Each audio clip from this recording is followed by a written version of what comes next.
Црвената лента е подготвена. Домот е речиси готов.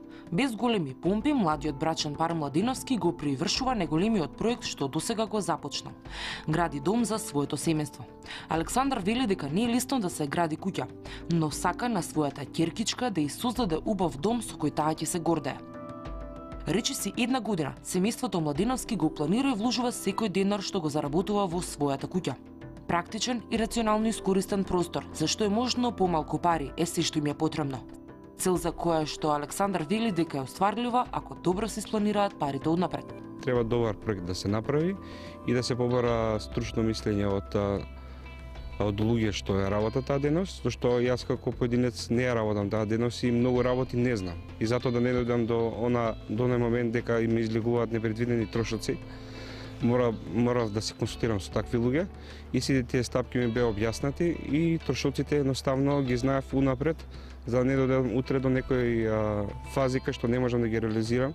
Александар ја нема привилегијата на институциите или пак на странските инвеститори кои добиваат земјиште за градење за ефтини пари во центарот на градот или пак општината им ги простува комуналиите. Тој својата куќа ја гради во Скопско Соње, место каде што цената на имотот е за неколку пати поевтина од онаа во централното градско подрачје. Тука се и оние трошоци што се непредвидени, има за некои документи се плаќаат. Еднаш па ти бара втор документ, па тука доаѓаат и оние комунални такси, например, тука плаќаме комунали, но на самата општина, значи некои работи не ги доставува. Значи ние тоа го знаеме и затоа, например, тие трошкови за доставување на вода и на одвод, значи ние сами мора да си ги решиме. Она што сите ги интересира се парите. Како се трошат, како се планираат. Александар е човек кој не сака да ги препушти работите на случајностите. Вели луксус е човек да остави непредвидени трошоци да го водат во животот. Но ако се направи паралела на неговата перцепција како индивидуа за непредвидените трошоци за изградба на објект со онаа на институциите, тогаш ќе се најде на големи разлики. За голем дел од македонските институции ставката непредвидени трошоци на место исклучок стана правило. Тоа најдобро го покажува проектот Скопје 2014, кој што со помош на анекс договорите кои што се однесуваат на дополнителни и непредвидливи работи неколкократно ја зголемија вкупната цена.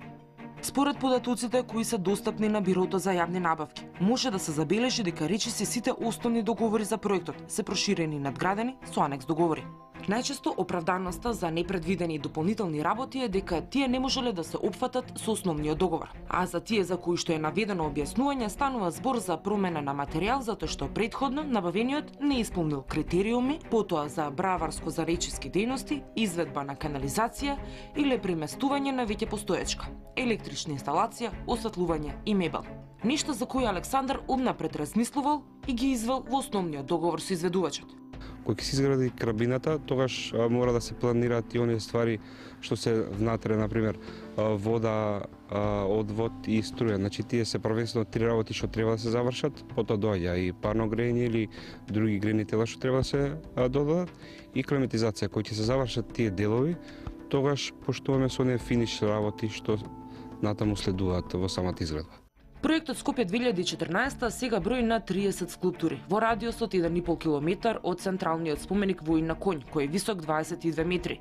Проектот е дополнет со реконструкции на згради, меѓу кои парламентот со куполи, потоа фасади во неокласичен стил, споменици на историски личности од Македонија и соседството, бетон, камен, мермер, вештачки плажи, палми, како и врби во Вардар. Ниту една од клучните институции кои што се инволвирани во изградба на проектот Скопје 2014 досега не излезе во јавноста за да соопшти колку пари вкупно се потрошени за изградба на целиот проект. Главните играчи се Министерството за култура, општината Центар, владиниот сектор за општи заеднички работи и по некој објект од град Скопје. Неодамна до Министерството за култура испративме барање за пристап до информации од јавен карактер, односно да ни одговорат на прашањето колку чинат спомениците и градбите од Скопје 2014 заедно со сите анекс договори. Но во одговорот на две страни ни беше објаснето дека не може да ни одговорат затоа што барањето не било својрачно потпишано. Собирањето на податоци преку Бирото за јавни набавки е единствениот начин за да се дојде до приближна сума на пари што се потрошени за изградба на Скопје 2014. Според тие податоци речиси и да нема објект кој што е дел од проектот, а да не е надграден со анекс договор. Ко се земе предвид 4 објекти кои што се во надлежност на Министерството за култура: Порта Македонија, Стариот театар, Македонската филхармонија и Музеот на македонска борба, со дополнителните договори чинат повеќе од 60 милиони евра, што значи дека најавените 80 милиони евра за целиот проект се далеку од точен и конечен одговор. Но и ова не е крајна цифра, дури ни за овие 4 градби, затоа што 2 од нив, Стариот театар и Македонската филхармонија, се недовршени, што значи дека и за нив, според досегашната пракса, ќе бидат потребни дополнителни ресурси.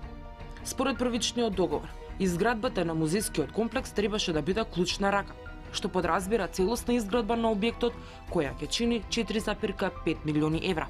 Но со дополнителните 10 анекс договори, кои поединачно не ја надминуваат законската граница од 30% од основниот договор, вкупната сума се зголеми за повеќе од 3 пати, односно чини речиси 15 милиони евра. Само уметничките слики и масовните сцени, кои треба да бидат дел од музеот, изнесуваат 1/3 од вредноста на основниот договор за изградбата на зградата. Во склучените договори, објавени на Бирото за јавни набавки, се забележува еден интересен податок дека за изработка на слики или масовни сцени се повторуваат кај различни луѓе исти цени и тоа по неколку пати. Постапките се без објавување на оглас, со преговарање. Дури и руските и украинските уметници кои сликале за музеот се исто така избрани без меѓународна објава на огласот. Интересен податок е и тоа што во еден по друг ден се објавени 2 склучени договори со Бетон Штип за дополнителни работи кои изнесуваат по половина милион евра. Но со оглед на тоа што не се достапни деталите за содржината на непредвидените работи, не може да се утврди за што точно станува збор.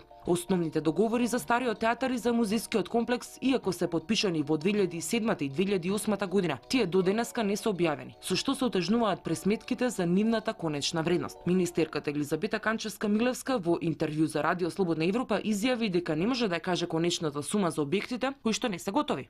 Никогаш Министерството за култура ниту има нешто скриено, ниту има намера да сокрива. Тоа се документи јавни и за секој договор што е склучен, за секоја инвестиција можете слободно да видите колку чини и со кого е склучен договорот, тоа е транспарентно и јавно, значи ставено на Бирото за јавни набавки. Вие нема да ни кажете колку е? Значи, можам слободно да ви кажам, значи за секој објект имаме, како да ви кажам, имате на почетокот нормално дека имате проектански суми од страна на проектантите за самиот објект. Тие проектански суми, значи тие проекти одат на тендер. Нели потоа се склучува договори и така натака. Јас можам да ви кажам дека за Стариот театар договорот за карабина е околу 2 милиони евра. Потоа имаме договор за инсталации, значи има фазно градење каде што имаме неколку договори во однос на целата изградба. Например, музејскиот комплекс е клучна рака и самиот договор што е склучен, значи со Бетон Штип околу карабината и сите фази, значи машинството, електриката, термохидроелектроинсталациите околу 4,5 милиони евра. Али да ви кажам сега колку ќе чини целиот објект, а целиот не е завршен, не можам да ви ја кажам точната сума бидејќи не се завршени сите тендери кои што ќе го затворат целиот објект. Во изминативе неколку недели побаравме интервју со министерката за проектот Скопје 2014 и за финиширањето на Стариот театар, кој треба да биде свечено отворен на Светскиот ден на театарот на 27 март. Но одговорот што го добивме од нејзиниот кабинет е дека во овој период министерката има премногу обврски и не може да одвои време за интервју. Кога почне изградбата на театарот, министерката најави дека тој ќе чини 6 милиони евра, но досега тој чини на 35 милиони евра, односно 6 пати повеќе од најавеното. Најчести се дополнителните договори кои се однесуваат на непредвидени работи без притоа да се опишат какви било детали за нив. Последен договор со кој за нови 270.000 евра е зголемена сумата се однесува на сликање на плафонот на објектот. Во податоците на Бирото за јавни набавки се забележува дека во изден татко и син добиле ист проект, изработка на 16 скулптури во гипс за идентична сума на пари. Забележлив е и податокот дека една иста австријска компанија, Страбак, е ангажирана за машински инсталации, но дополнително истата фирма набавува и мебел. Изградбата на овие два објекта во јавноста беше проследена со големи контроверзии, особено откако по позицијата излезе со обвинување во ноември 2010 година дека дел од документите и основните договори за нив се или фалсификувани или уништени. По спроведената истрага тројца вработени во министерството беа казнети, но основните договори никогаш не беа објавени, со што остана отворено сомневањето за прикривање на аферата, така наречена патриотска метла. Анекс договорите отворија серија сомнежи за тоа како се трошат народните пари, со тоа што под превезот на законот тие се користат како алатка за сокривање на вистинската вредност на објектите. Целта на законскиот механизам за доплата за непредвидени трошоци од 30% од вредноста на договорот, наместо како исклучок, се користи како правило. Слична е ситуацијата со Македонска филхармонија, чиј основен договор изнесува речиси 6 милиони евра, но со наведените непредвидени работи како што се зидарски и браварски услуги, проектантски услуги, кои се дел од анекс договори, стручен надзор и термотехничка инсталација за акустика, цената е надградена и проширена за уште 1 милион и 700 илјади евра. Вредноста на Порта Македонија порасна од 4 милиони и 300 илјади евра за дополнителни 1 милион и 200 илјади евра. На анекс договорите не остана имуна ниту општината Центар. Во неа се поставени десетици споменици за кои несекогаш навреме бил испланиран постаментот и декорацијата на истиот, па тие дополнително си повлекуваат плюс пари. Летово ќе биде готов и плоштадот наречен Карпушово востание. Предвидено е на плоштадот да бидат поставени 3 фонтани и неколку скулптури. Само за партерно уредување на плоштадот се предвидени 820.000 евра. Дополнителни непредвидени трошоци изнесуваат 1 милион и 460.000 евра. Спроведувањето на градежните работи чини 4 милиони и 800.000 евра. Па досега вкупната сума за плоштадот изнесува 7 милиони и 400.000 евра. Градоначалникот Владимир Тодоровиќ вели дека со анекс договорите не станува збор за никаква злоупотреба, туку можеби за пропусти на проектантите или ревидентот. Под некои сугестии се промениле и материјалите. Сугестиите обично доаѓаат од експертите. Можеби травертин нешто ми е во сеќавање дека требаше да биде кој е поевтин како камен, но е далеку послаб по механички карактеристики, па е одбран подосна гранито, што доведува до поскапување. Зошто во таква ситуација, кога нели се знае, кога се гради нешто домаќински, кажано, не се планираат однапред? Па се планираат, не, во законот или можеби во пракса има во проектите, на крајот кога се прави предметот колку чини тој проект, кој е направен на хартија, има 10% за непредвидени трошоци.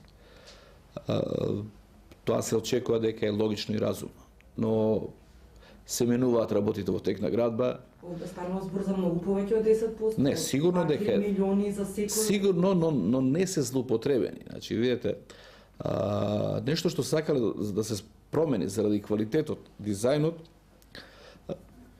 поготово што кога ќе дојде кај ревидентите и тие некојаш го гледаат проектот од заради неговата техничка исправност, но може да имаат коментар. Например, дека тоа заслужува да биде подобро направено со некој друг материјал.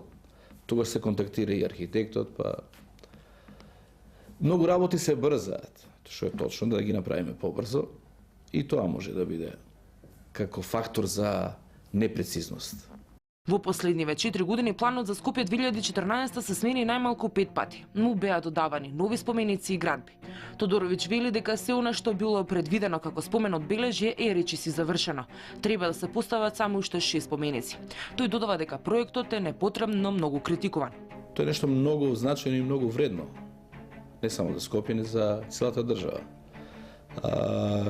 Многу повеќе е критикуван од страна тоа дека има преголем број на споменици, но сепак во финансиска смисла целиот проект Скопје 2014 поголема финансиска тежина има на изградба на објекти кои беа неопходни и во објекти во кои требаше да се смести државната администрација. Навистина е многу чудно негде да имате администрација, дали е тоа министерство, а да плаќа закупни на некој кој ја има таа зграда. Владата ја искористи можноста да може би ги направи малку покласична архитектура, некоја архитектура која прилегала од пред 50 или 100 години, затоа што оцени дека сериозноста на работата што ја прават институциите треба да биде во такви објекти кои ќе предизвикуваат малку и почит на оние кои влегуваат натри и на странките, и на клиентите, и на странските државјани и така натака.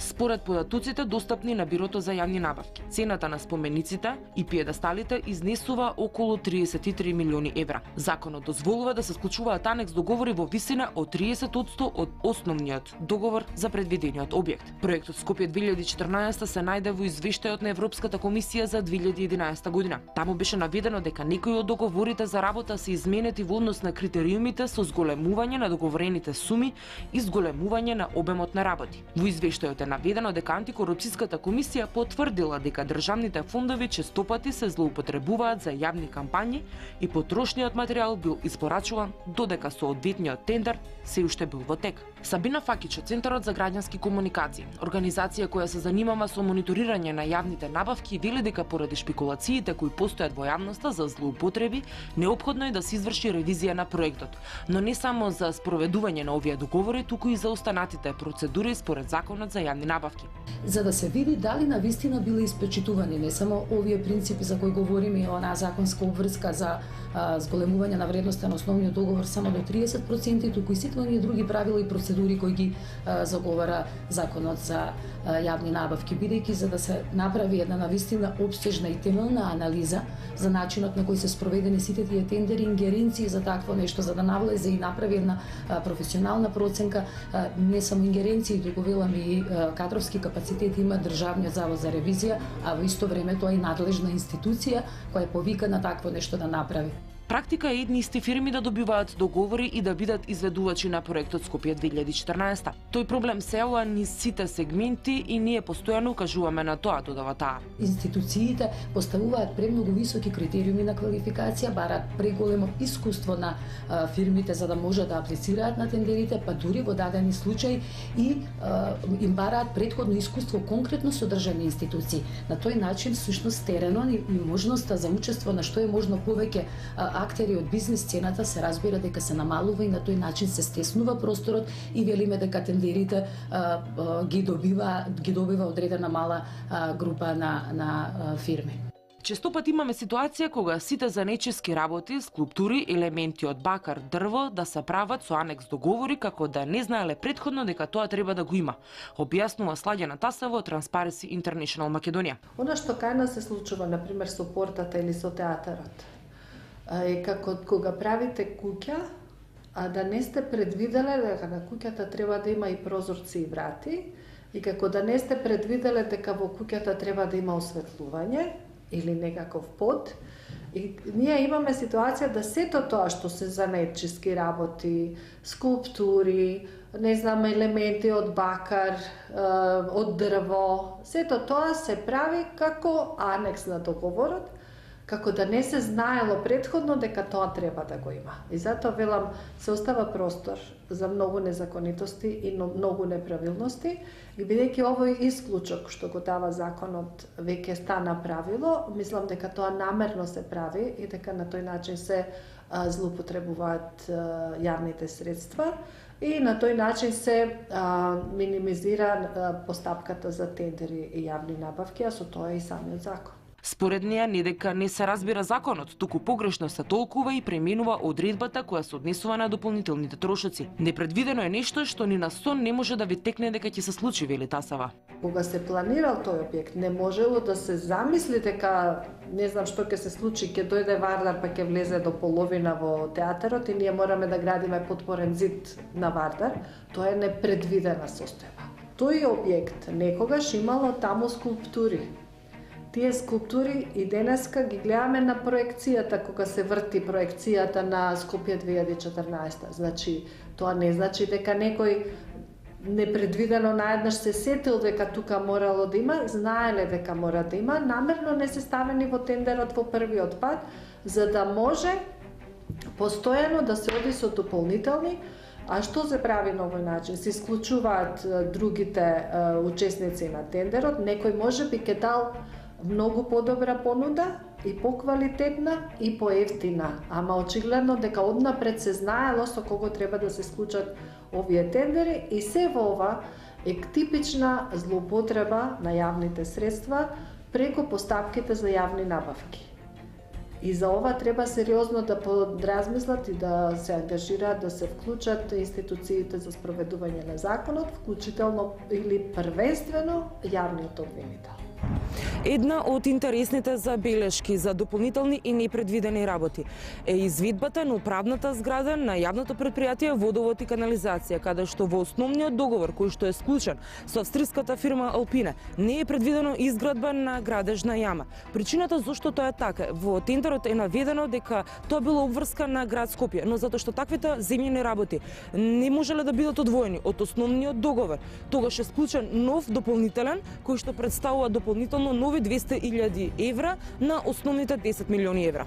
Градежниците проблемот со анекс договорите деломно го гледаат во изведувачите. Председателот на Сдруженијето на градежници при Стопанска комора на Македонија Никола Велковски вели дека проблемот лежи во недобро испланираните проекти. Ние имавме и состанок со Бирото за јавни набавки и реагиравме во повеќе наврати за оно што значи несоодветни, значи распишување огласи на несоодветни тендери, стручно кажано предмер пресметки, и несоодветни, да не речам, недобро доработени проекти. Мора да ви кажам дека овде продефилираа само 5-6 фирми и имиња кои што се проектанти на поголем дел на објектите на проектот Скопје 2014. Мора да кажам дека еден дел од проектантите не се неискусни толку, као куќи, меѓутоа овде се работат за поголеми објекти и се работи за едни стилови и обработка на третостепена, второстепена и третостепена пластика, која што многу не е позната ни во проектирањето, па ни во измедбата кај нас. И тоа веројатно во најголем дел направи да бидат непотполни проектите, непотполни предмерите, описите и веројатно принудење и самите фирми во голем дел и не знаева што треба и да понудат. И мислам дека во најголем дел анексите се должат на непотполно и нестручно, да не речам, изработени технички документации. Тој додава дека фактот што редовно само неколку фирми учествуваат во тендерите за изградбата на проектот ја задушуваат конкуренцијата во градежниот сектор. Ние поголемите фирми, овие што сега се ангажирани, барем Гранит, Бетон и уште некои, беа ангажирани надвор со поголемиот дел на своите капацитети и ресурси. И тоа нас ни оставаше простор да помалите фирми можат да бидат ангажирани на проекти на домашниот пазар и со домашни инвестиции. Тоа е уствари најголемиот проблем, што големите фирми, не успевајќи да излезат надвор, во поголемиот дел, они тука најголемиот дел од своите ресурси ги ангажирава на домашниот пазар и тоа направи еден вид конкуренција. А од друга страна, инвеститорите кои ги правеа условите за тендерирање, бидејќи се работи за поголеми објекти со поголема сума на инвестиции, и беа многу појаки условите во тендерите. И практично нас не лиши поголем дел од фирмите, значи средни и мали фирми, не лиши да бидеме конкуренти при лицитирање. Од друга страна, пак големите компании кои ги изработуваат објектите од Скопје 2014 може да се дозволат да работат и во услови кога државата им доцни со исплаќање на услугите, вели Велковски. Тоа е сега водење на делна политика да не си го изгуби местото кај инвеститорот и никогаш не кажува дали се должи или не се должи, они по нивни линии си ја бркаат на платата. Видите, градежништвото негде околу, да не речам, стотина други подизведувачи ангажира, добавувачи на опрема. Значи, сите тие, тоа е еден ланец врзан и ако не се плаќа кај првиот носител на договорот, сите тие во ланецот што се као подизведувачи исто така имаат проблем со наплата и со ликвидност. Ако се вратиме на почетната паралела, Александар и неговата супруга ја немаат таа среќа, како владините институции. Туку тие мора редовно да им плаќаат на работниците и изведувачите. Па мислам дека до одредена граница може да дозволат да работат, но тоа да биде 1 до 2 дена. повеќе нема шанса никој да издржи да работи. Додека Младеновски ситно го брои секој денар инвестиран во својата куќа. Државните институции трошат неколку пати повеќе од најавеното. Досега основната најавена сума од 80 милиони евра за изградба на целиот проект Скопје 2014 е неколкукратно надмината. Отворени се сомнежи за злоупотреба на законски механизми, нетранспарентност, анекс договори со кои објектите чинат многу повеќе, а ги добиваат само неколку компании во затворени постапки. Се очекува проектот конечно да заврши до година. Исто како и државата, и Александар се надева дека ќе ја пресече црвената лента во 2014 година и целосно ќе се сели во новиот дом.